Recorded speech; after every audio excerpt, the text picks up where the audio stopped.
olingan ichak operatsiyadan keyingi.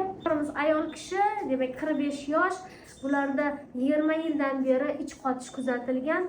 Kundan kunga, yildan yilga ich qotish kunlari uzayib boragan. Oxirgi 2 yilda umuman dorisiz, klizmasiz ich kelmaydigan bo'lib qolgan. Agar surgi dorilar ichmasa yoki klizma qilmasa, bemor oilaban yuravergan. Shu sababli mana ichaklar cho'zilib, uzayib, qop-qop bo'lib ketgan. Bunaqa holatda albatta tekshiruvlardan keyin operatsiya buyuriladi. Ortiqcha ichaklar olib tashlandi. Jigar sohasida hozir taloq sohasida fire degan sindrom bor. Yopishib ketgan joy. Bundan ajratib olib, hozir jigarga keldik. Jigar tarafda ham juda qattiq bitishmalar bor. Mana shundan ham ahvol yurmaydi. Ichak buklanib yotibdi. O't qopi 12 barmoqli ichak oshqozon bilan yopishib yotibdi.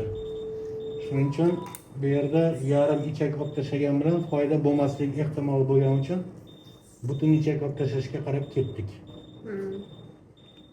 Ichkariga qarab ketyapti. Jigar. Avval endi operatsiyadan keyin bemorimizda ichlari xudo xolasa mustaqil keladi, dori-darmonsiz. Juda ham uzun, kengayib ketgan. Hamda ishib yotibdi.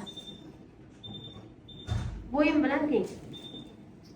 Demak, azizlarim, sizlarda ham ich qotish bo'yicha, ich kelishi bo'yicha qanaqadir muammo bo'ladigan bo'lsa, albatta vaqtni o'tkazmang, yillar davomida o'z boshimchalik bilan aptekalarda surgi dorilar qabul qilib, iste'mol qilib yurmang. Bu mana shunaqa oqibatlarga olib keladi. Yaxshisi mutaxassisga vaqtida ko'rinib, vaqtida kerakli dori muolajalar qilib tuzalgan yaxshi. Mana shu operatsiyalargacha yetib bormaslik uchun hammaga sog' salomatlik tilaymiz.